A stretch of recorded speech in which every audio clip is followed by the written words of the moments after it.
नमस्कार, मैं हूं आपके साथ सोनिया। बुलेटिन की शुरुआत करेंगे। प्रधानमंत्री नरेंद्र मोदी 2 दिवसीय दौरे पर इजरायल जाएंगे। वो प्रधानमंत्री बेंजामिन नेतन्याहू और राष्ट्रपति आइजैक हर्जोग से मुलाकात करेंगे। डिफेंस, एआई और वैश्विक मुद्दों पर अहम चर्चा होगी। दोनों देश रणनीतिक साझेदारी की प्रगति की समीक्षा करेंगे।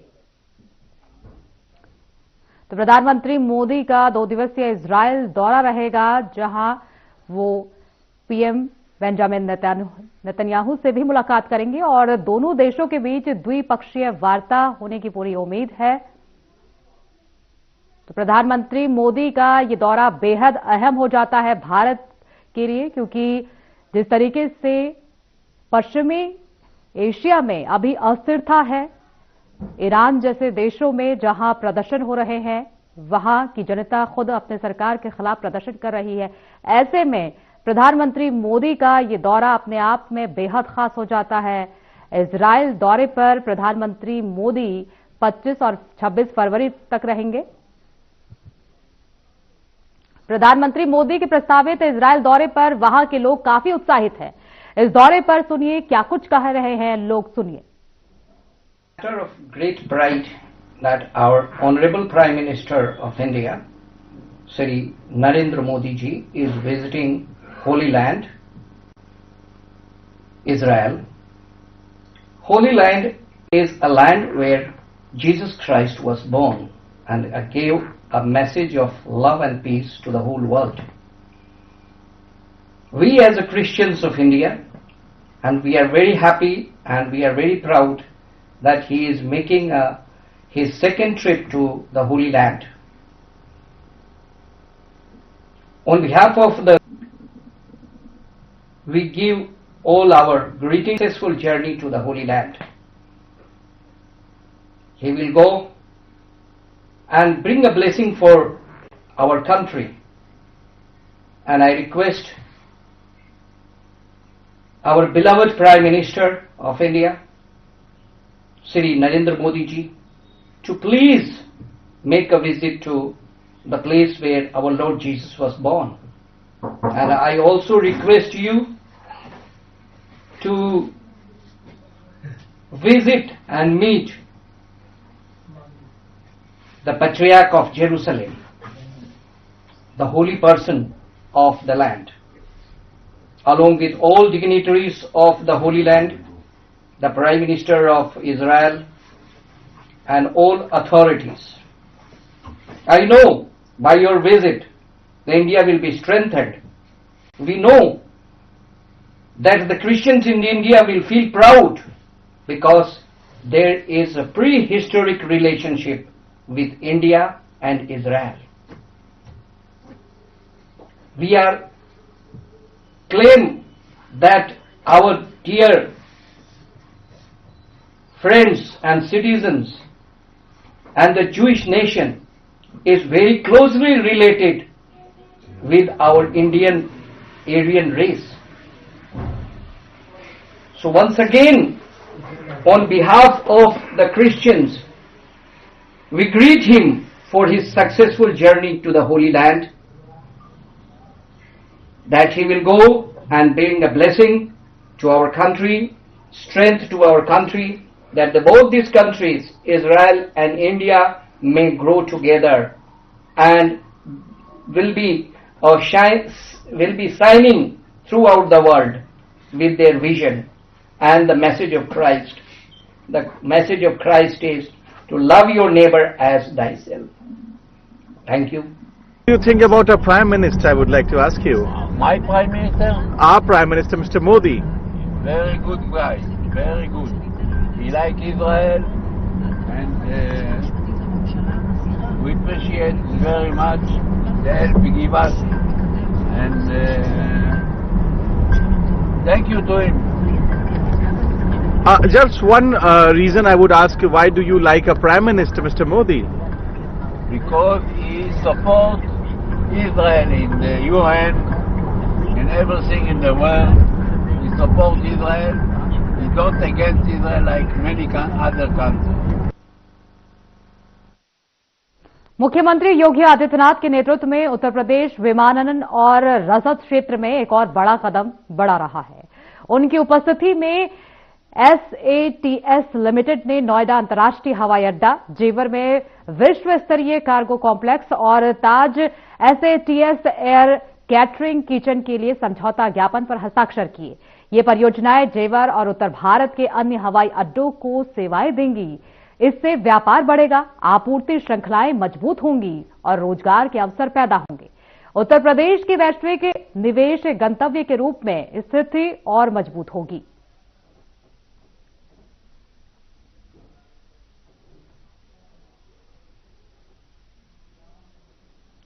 बेंगलुरु स्थित CMTI में 23 फरवरी 2026 को उन्नत विनिर्माण प्रणाली मिशन पर हितधारक परामर्श बैठक आयोजित की गई। इसमें सरकार, उद्योग संघ, MSME, स्टार्टअप्स, शिक्षाविद और अनुसंधान संस्थानों के प्रतिनिधि शामिल हुए।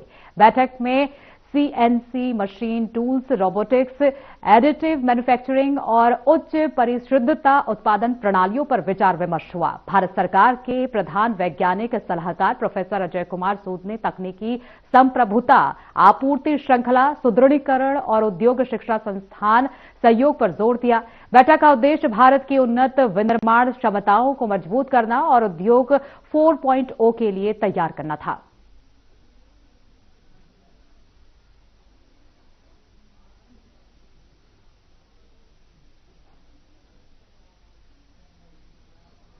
गौतम बुद्ध नगर पुलिस कमिश्नर लक्ष्मी सिंह के निर्देश में DCP नोएडा यमुना प्रसाद के पर्यवेक्षण में ADCP नोएडा मनीषा सिंह ने थाना सेक्टर 58 क्षेत्र में फुट पेट्रोलिंग कर सुरक्षा व्यवस्था का जायजा लिया।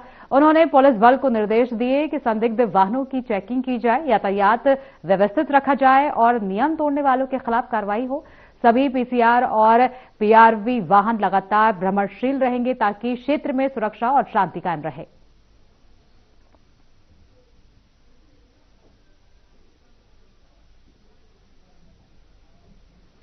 गौतम बुद्ध नगर के ग्राम लुक्सर में 24 फरवरी 2026 को थाने इकोटेक प्रथम क्षेत्र में पुरानी रंजिश के चलते नितिन पुत्र फिर पर हमला हुआ है, जिसमें पुलिस ने आरोपियों पर गंभीर धाराओं में मुकदमा दर्ज कर उसे तुरंत इलाज के लिए अस्पताल में भेजा गया है। पुलिस मौके पर पहुंचकर जांच कर रही है और शांति व्यवस्था कायम की गई है। घटना की छानबीन जारी है और पुलिस अन्य अग्रिम विधिक कार्रवाई में जुट गई है। आज दिनांक 24 फरवरी 2026 को थाना इकोटेक प्रथम के ग्राम लुक्सर में गांव के एक व्यक्ति नितिन पुत्र खिरे के ऊपर पुरानी रंजिश को लेकर गांव के कुछ लोगों ने गोली चलाई है, जिससे वो गंभीर रूप से घायल हुआ है।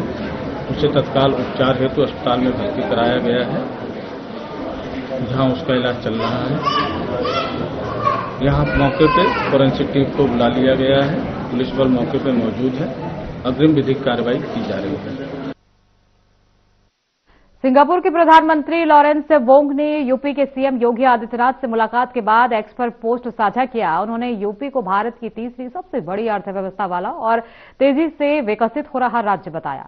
वांग ने कहा कि सिंगापुर की कंपनियां यूपी में लॉजिस्टिक, कनेक्टिविटी और इंफ्रास्ट्रक्चर में निवेश कर रही हैं। दोनों नेताओं ने व्यापार और निवेश संबंधों को और मजबूत करने पर सार्थक चर्चा की।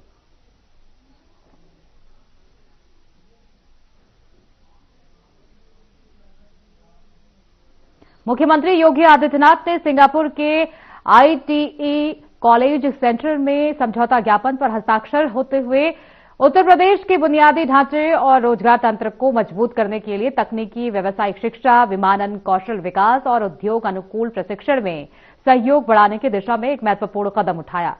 आपको बता दें कि इस अवसर पर मुख्यमंत्री ने कॉलेज परिसर और विमानन केंद्र का परीक्षण किया और उद्योग एकीकृत प्रशिक्षण के लिए वैश्विक मानकों को अपनाने की आवश्यकता पर बल दिया।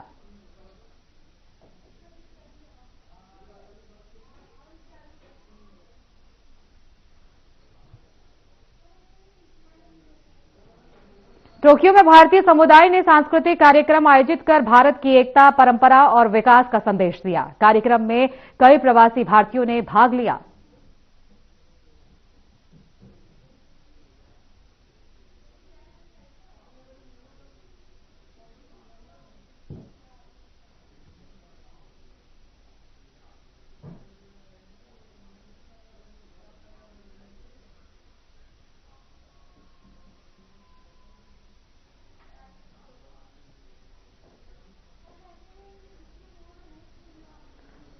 तो टोक्यो में भारतीय समुदाय ने आयोजन किया।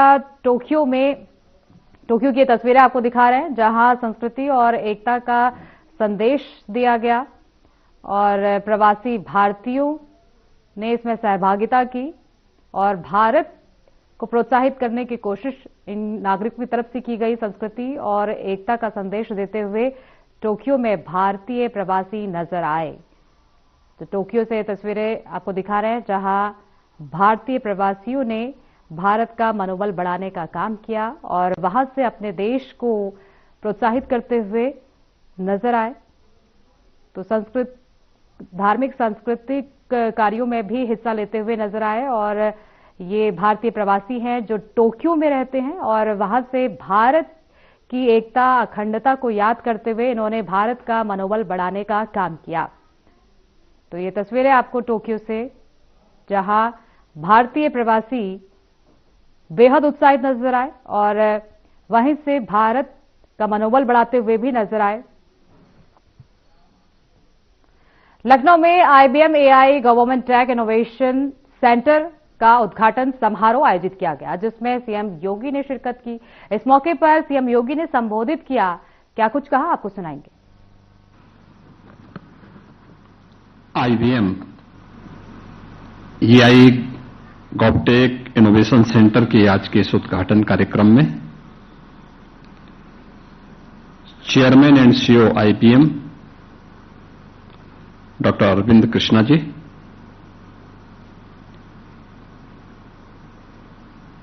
IBM इंडिया के general manager Shri Ram Raghavan ji, managing director IBM India Shri Sandeep Patel ji, vice president IBM Shri Vishal Chahal ji, CEO state transformation commission UP Shri Manoj Kumar Singh ji, advisor Uttar Pradesh सरकार श्री अवनीश कुमार अवस्थी जी, IITC उत्तर प्रदेश सरकार से दीपक कुमार जी,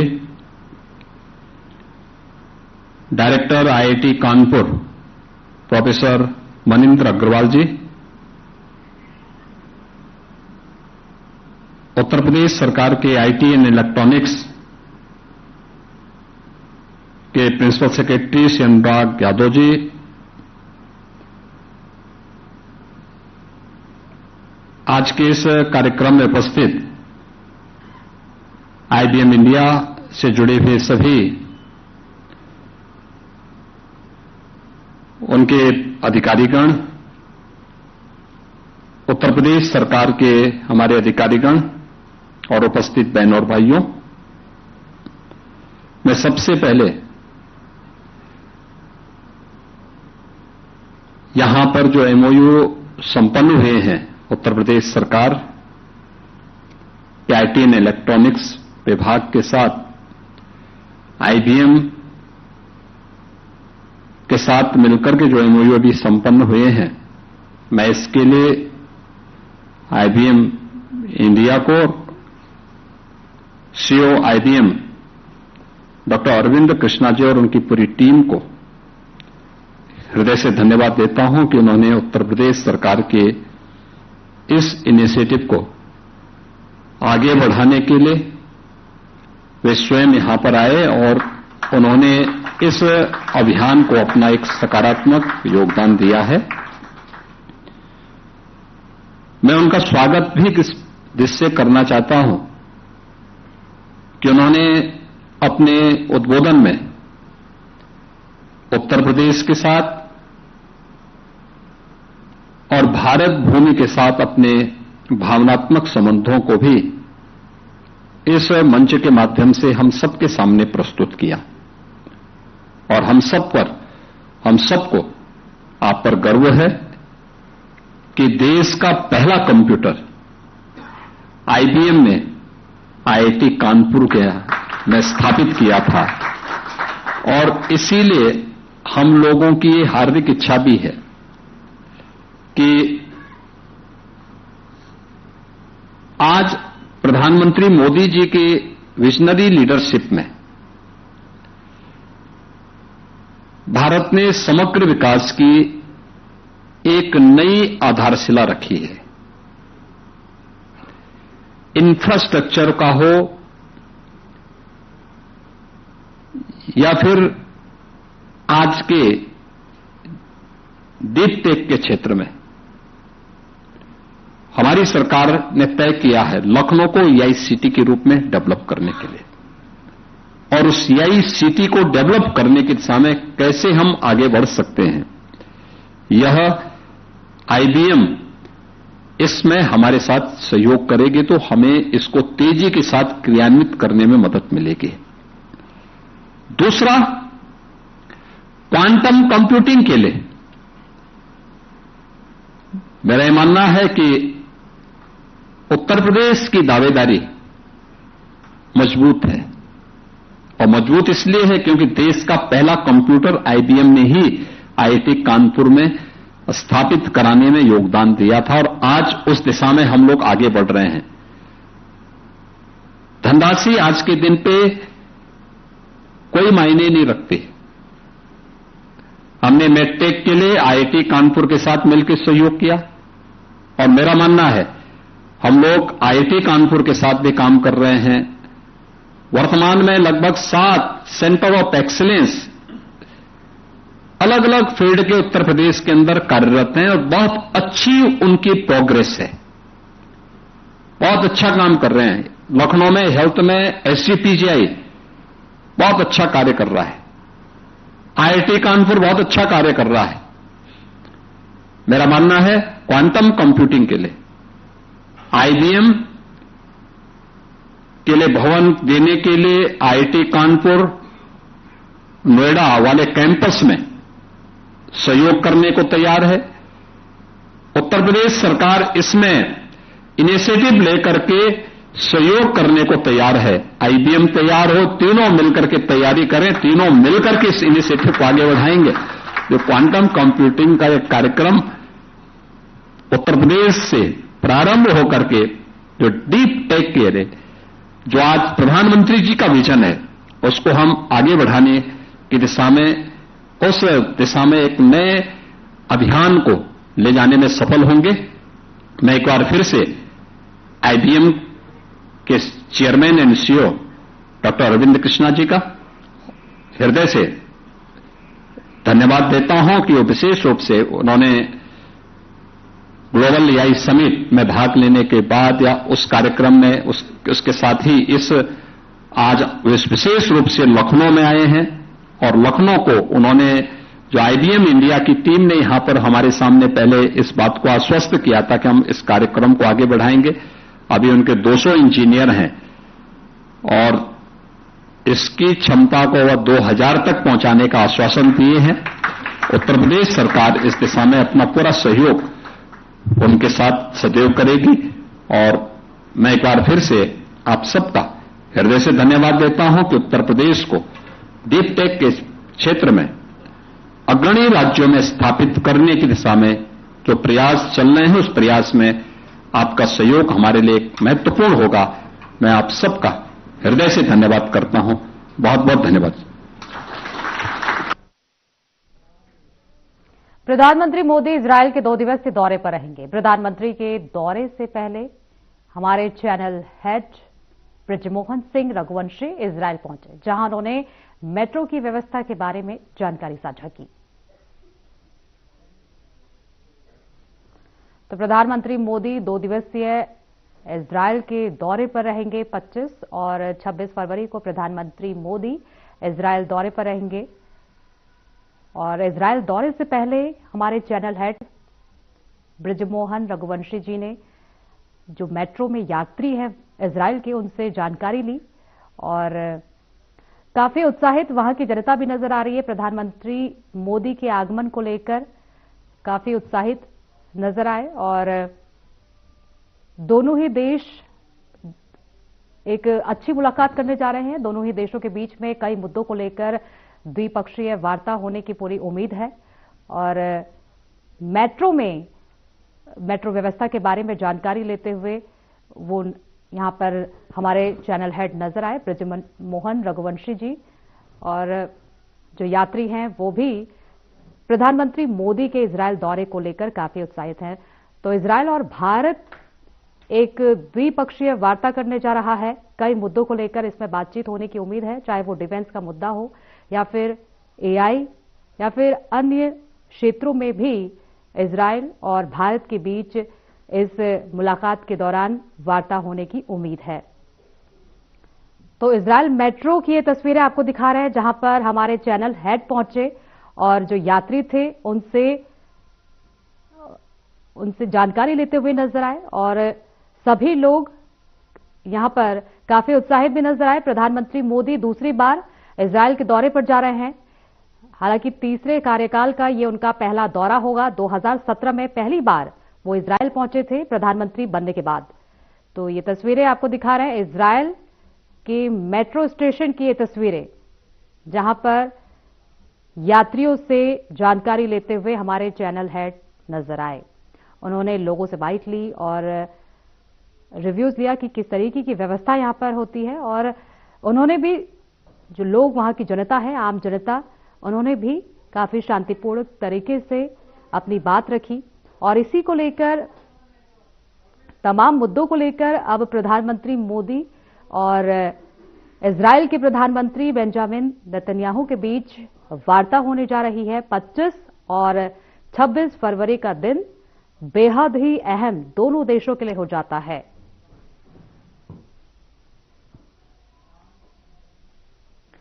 बुलेटिन में फिलहाल के लिए इतना ही। आगे की तमाम खबरों के लिए बने रहिए हमारे साथ।